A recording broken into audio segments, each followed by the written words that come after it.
안녕하세요 여러분 지금이죠 채널 주주အခန်း 26가 이 정보와 문화를 우리 라지자매 번호 가운데가 발리를 수로 한국의 식사 예절 한국의 코리아의 식사 수라가 싸다다 사사라 번호 차민사의 예절 인재무 코리아의 차민사의 인재무 다소 신체를 바탕마다 장고 사비로 파지지자매 어느 나라에나 식사할 때 지켜야 하는 예절이 있습니다.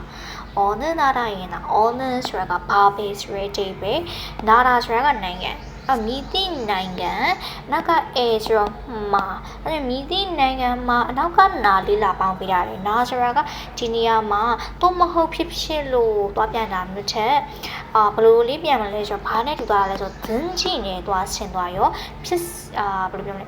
မဆိုးဆိုတဲ့အဓိပ္ပာယ်နဲ့သုံးလို့ရတယ်အဲ့မည်သည့်နိုင်ငံတွေမဆိုးမည်သည့်နိုင်ငံမှာမဆိုး식사할 때သမင်းစားတဲ့အခါမှာအစားစားတဲ့အခါမှာ지켜야 하는 상체야매 지키다 저라가 상체니 아오야 하다 저라가 상체 뜬데 상체야매 아오야 하다 아오야 그라마니 라방나노 예절이 있습니다. 진짜 상체야매 징원지 징원 시바레 나라 장고 사지메 항구도 예외는 아닙니다. 항구도 코리아နိုင်ငံကလည်းပဲ예외는 아닙니다. 어디마 예외ဆိုတာက change ကိုရီးယားနိုင်ငံလည်း change မရှိပါဘူးသူကိုရီးယားနိုင်ငံကပါ change မရှိပဲအဲ့ဒီကျင့်ဝတ်တွေကိုစောင့်ချိန်ရပါမယ်လို့ပြောချင်တာเนาะနောက်တစ်ကြောင်းကကြတော့식사를 위해 식탁이나 밥상에 앉을 때 어른이 주왕의 좋은 자리에 앉을 수 있도록 배려합니다. 어디 장호지메 식사를 위해 아주 참민사보조에 식탁이나 식탁수라 참민사보에 나가 밥상수라래 참민사보에 다스로시 지사보에 넣고와 발로리 과라래 수라를 제신비하베메 ဒီ식탁ဆိုတာကဒီစပွဲလိုပုံစံမျိုးပြောချင်တာ식탁ကကြတော့၄ချောင်းပုံရှိမယ်ပြီးတော့ဘလို့လေးရှိမှလဲဆိုတော့ဒီမြင့်မယ်ထိုင်ဒီစပွဲကမြင့်ပြီးတော့၄ချောင်းပုံရှိတဲ့စပွဲဆိုလို့ရှိရင်ထမင်းစားစပွဲဆိုလို့ရှိရင်식탁နဲ့လာတော့တယ်နိုင်ငံခြားပုံစံပေါ့နော်ထမင်းစားစပွဲအမြင့်ကြီးတွေ၄ချောင်းပုံစံရှိတဲ့ထမင်းစားစပွဲအမြင့်ကြီးတွေဆိုလို့ရှိရင်식탁နဲ့လာတော့ပြီးတော့밥상ဆိုတာကဒီလိုအဝိုင်းလေးအဲ့လိုအဝိုင်းလေးကိုရီးယားရိုးရာအဝိုင်းဒီထမင်းစပွဲအဝိုင်းလေးအဲ့ဒါကဘလို့သုံးပြကြလဲဆိုတော့ဒီကျမ်းမြေပေါ်မှာထိုင်ပြီးတော့စပွဲလေးပေါ်မှာကျင်းပြီးတော့စားကြတဲ့ဟာဆိုလို့ရှိရင်တော့밥상နဲ့လာတော့တယ်ဟုတ်ပြီနော်၄ချောင်းပုံစံစပွဲအမြင့်ဆိုလို့ရှိရင်တော့ 식탁ဒီထမင်းဝိုင်းအဝိုင်းပုံစံမှာအနိတ်ဆိုလို့ရှိရင်밥상နဲ့လာတော့ပေးရတယ်ဒီလိုစပွဲလေးနှစ်ခုနော်အဲ့တော့ထမင်းစားတဲ့အခါမှာထမင်းစားဖို့အတွက်식탁이나ဒီထမင်းစားစပွဲအမြင့်ဒါမှမဟုတ်လို့ရှိရင်밥상ရဲ့ထမင်းစားစပွဲအနိမ့်မှာ앉을 때ထိုင်တဲ့အခါမှာ어른이ဆိုတာကလူကြီးကိုပြောချင်တာလူကြီးတွေက주왕의လူကြီးတွေရဲ့주왕ဆိုတာကလူကြီးတွေကိုဆိုလို့ရှိရင်주왕의ဘာလဲဆိုတော့အလဲဘဟုလူကြီးတွေကိုဆိုလို့ရှိရင်ထမင်းဝိုင်းရဲ့အလဲတဲ့မှာအလဲဘဟိုမှာစင်တာနေရာမှာအဲ့ဒီစင်တာနေရာဖြစ်တဲ့ဂျုံဂျာရီရဲ့နေရာကောင်းလေးအဲ့ဒီနေရာကောင်းဖြစ်တဲ့အလဲဘဟိုလေးမှာ앉을 수 있도록ထိုင်လို့ရနိုင်အောင်လို့ဖယ်တော့ဟာမိတာဦးစားပေးရပါမယ်ထမင်းစားဖို့တက်ဆိုလို့ရှိရင်ထမင်းစားအောက်စပွဲအမြင့်တောင်မဟုတ်လို့ရှိရင်ထမင်းစားစပွဲအနေမှာထိုင်တဲ့အခါမှာလူကြီးတွေကို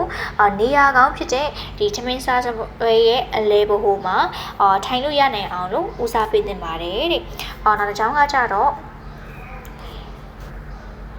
식사를 시작할 때는 어른이 먼저 수저를 든 다음에 아래 사람이 수저를 들고 어른이 먼저 식사를 시작한 다음에 아래 사람이 먹기 시작합니다. 사장님이라는 것이에요. 식사를 시작할 때는 참민고 사비로 쌀에 가마 ဟုတ်ပြီ 어른이ဆိုတာကလူကြီး။ကျွန်မတို့စပြီးတော့စားတဲ့ခါမှာလူကြီးတွေကိုလူကြီးတွေကနေပြီးတော့ 먼저 အရင်ဆုံး 수저를 든 다음에 လူကြီးတွေကနေပြီးတော့အရင်ဆုံး 수저가 ဘာလဲဆိုတော့ ဇောနဲ့တူဆက်လိုက်ဆိုလို့ရှိရင် 수저နဲ့လာတော့တယ်เนาะဘာလဲဆိုတော့ ဇောနဲ့တူဆိုတဲ့အဓိပ္ပာယ်손에 두고 든 다음에 은나 다음에 grammar နဲ့လာသုံးတာတယ် 은나 다음에 ပြီးနောက်ဆိုရတဲ့ဘယ်နဲ့သုံးလို့ရတယ်အတပါလို့ရှိရင် 은 မပါလို့ရှိရင် 나 အခုဒီမှာကိုင်းနေတဲတယ်ဆိုလို့ရှိရင် 들다 ဟုတ်တယ်နော် 들다 ဘာအသက်ပါတယ်ဆိုအသက်ပါတယ်ဆိုပြီးတော့ 은 နဲ့လာပေါင်းလို့မရဘူးဘာအသက်လဲဆိုဒီမှာကြည့်မယ် ရတပါတယ်ရတကနာဘာစာနဲ့တွားတွေ့လို့ရှိရင်ရတပြုတ်ပြီးတော့ရနေရာမှာဘာဝင်သွားရလဲဆိုတော့နာတို့ဘာတို့စတို့အဲ့လိုဝင်သွားရောဟုတ်ပြီနော်အဲ့ဒါဟာတတိချပေးမယ်သူရဲ့ original လေးကဘာလဲဆိုတော့ delta ဒါရတ delta ဆိုပေမဲ့ဘာနဲ့တွားတွေ့တာလဲဆိုတော့နာလာပေါင်းတဲ့ grammar တွားတွေ့လို့ရှိရင်ရနေရာမှာနာဝင်သွားမယ်ဟုတ်ပြီနော်အဲ့ဒါလေးတစ်ချက်သိချပေးမယ်လူကြီးတွေကနေပြီးတော့အရင်ဆုံးဒီ zone နဲ့2ကိုကိုင်းလိုက်ပြီးရဲ့နောက်မှာလူကြီးတွေအရင်ကိုင်းရမယ်နော်လူကြီးတွေအရင်ကိုင်းပြီးရဲ့နောက်မှာအားတဲ့စာတမ်းမီအားတဲ့စာတမ်းအားတဲ့ဆိုတာကအောက်စာတမ်းဆိုတာကလူအဲ့နောင်တစ်ခုဟုတ်ပြီနော်အားတဲ့ဆိုတာကအောက်စာတမ်းဆိုတာကလူနောင်တစ်ခုအဓိပ္ပာယ်တလုံးချင်းစီခွဲထုတ်လို့ရနိုင်တယ်နောက်တစ်ခုလာပေါင်းလိုက်လို့ရှိရင်ဒီချေတို့တွေအရှေ့အကောင်ရဲ့ရှေ့ကောင်ရဲ့ဒီအောက်မှာအသက်မပါလို့ရှိရင်ဘာအသက်ကလေးထည့်ပေးရတယ်ဆိုတော့စသက်ကလေးထည့်ပေးရတယ်ဟုတ်ပြီနော်နောက်တစ်ခုအဓိပ္ပာယ်ရှိပြီးသားနောက်တစ်ခုပေါင်းဆက်နောင်းနေနဲ့ပေါင်းဆက်နံနေနဲ့လာပေါင်းတဲ့အခါကျလို့ရှိရင်အရှေ့အကောင်လေးမှာအသက်မပါလို့ရှိရင်စသက်ကလေးထည့်ပေးရတယ်အဲ့ဒါလေးတစ်ချက်ချပေးမယ်နော်အဲ့ဒါကြောင့်မလို့အားတဲ့စားတမ်းဖြစ်သွားရောအားတဲ့စားတမ်းကြီးအဲ့ဆိုလို့ရှိရင်ငယ်လေးတွေပေါ့ကုမ္ပဏီမှာဆိုလို့ရှိရင်တော့လက်အောက်ငယ်တာပေါ့ဒါမိသားစုမှာဆိုလို့ရှိရင်တော့အငယ်လေးတွေဖြစ်သွားမှာပေါ့နော်ဒီအောက်ကလူကြီးတွေအောက်ကဒီလူငယ်လူရွယ်တွေအသက်ငယ်တဲ့လူတွေဆိုကြတဲ့သူကိုလူကြီးတွေဇောနဲ့ဂျူကိုကင်ပြီးတဲ့နောက်မှာသူရဲ့နောက်ကလူငယ်လေးတွေကတာသမီတွေကဒီဆိုကြတဲ့သူကိုဇောနဲ့ဂျူကိုကင်ရပြီးတော့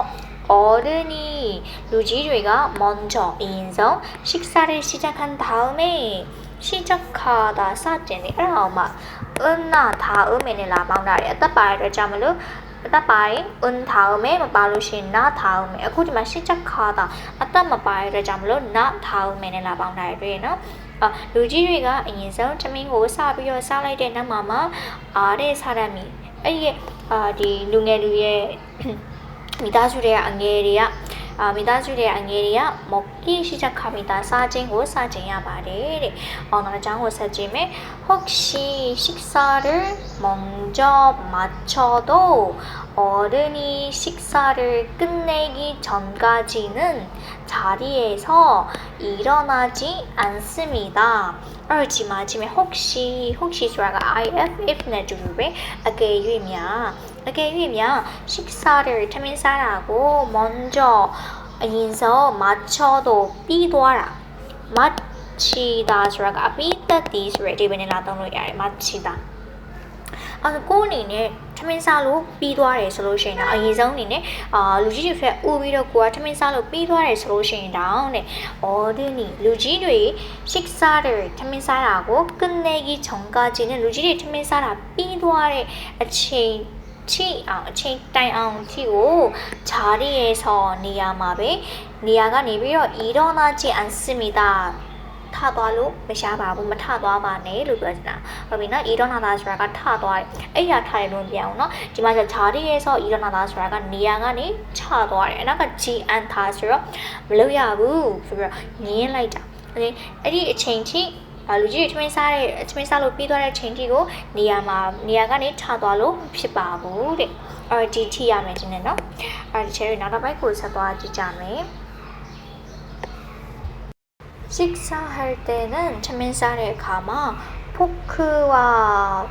ဆိုတာက အင်္ဂလိပ်ကနေမွေးစားထားတာပေါ့နော် F O R K fork ခရင်ကိုပြောချင်တာ 포크와 나이프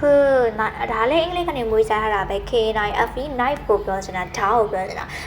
ဒါနဲ့ခရင်ကိုဒါနဲ့ခရင်